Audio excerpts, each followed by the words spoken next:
welcome to this new review for my channel, The Mental Traveler. I'm Caro Herrera and today I'm going to be talking about The Woman in White, which is a book published in 1859 by Wilkie Collins. It will be a spoiler-free review, so sit back and enjoy.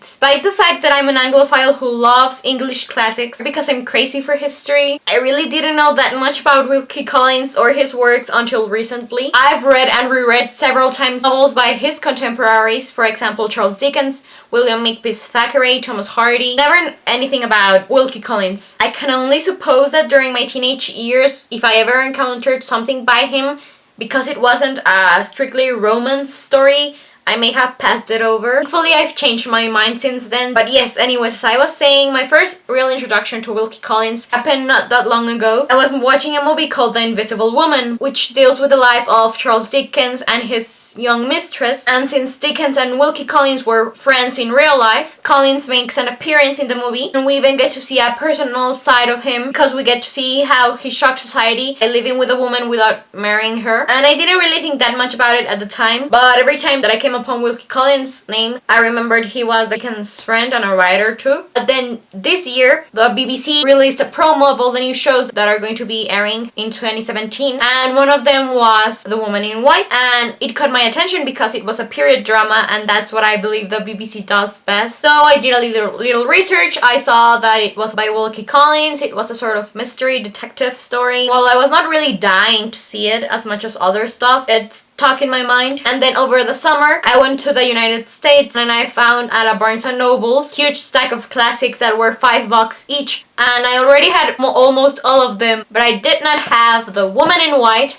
I decided to risk it.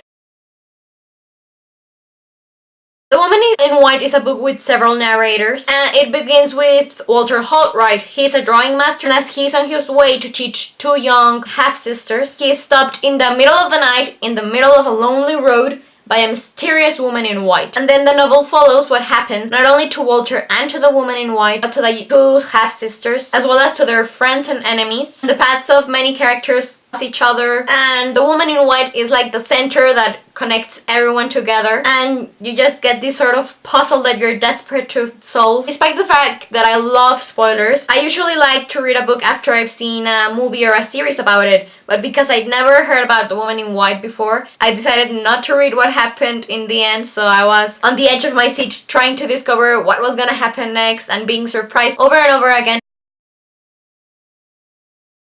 I gave The Woman in White a 5 out of 5 stars review, and I highly recommend it for several reasons. Even though it's not among my top 50 favorite stories, now that I've read it, it is evident why it is a classic. It is a really great mystery / sensational novel, and it's nice to read these sort of stories from time to time, even though they're not my favorite type. And since it's been a while since I'd read Charles Dickens, Thomas Hardy, or William Makepeace Thackeray, it was nice to remember, thanks to Wilkie Collins, just how much I enjoy that period in history in Great Britain. I also praise the story, the plot twists, the characters, even the villains. My favorite character would have to be Marian Holcomb. I won't spoil anything, but she was just a breath of fresh air, not only as a character, but as a role model for a woman back in the 19th century in Victorian England. She was just so outspoken, and it was great to see a man from that time period writing about a strong female character who could shock society by her way of thinking and acting and her doings. But I did find it unjust that because of something that happens to her, she's trying to unveil one of the mysteries in the story. Her position is then taken by a man, and he ends up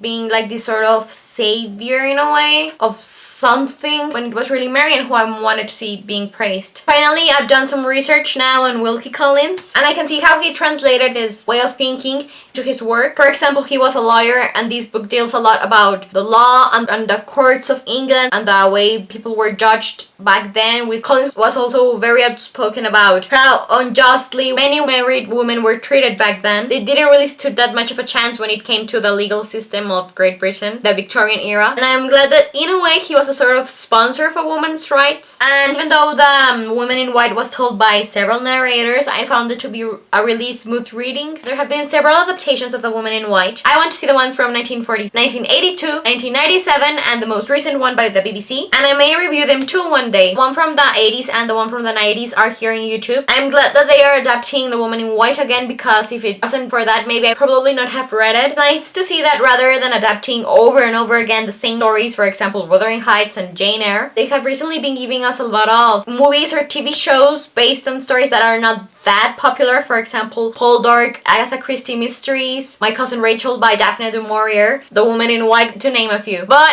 anyways, for the moment, I believe this is all I have to say about The Woman in White by Wilkie Collins. I hope you enjoyed my review of it. Please let me know if you agree or disagree with anything I said here in this video. And also, please share your thoughts about this famous classic with us. In the description box below, you can find a link to the Goodreads page for The Woman in White. Thank you very much once again. I'm Carla Herrera, the Mental Traveler, and I hope you have a great day. Goodbye!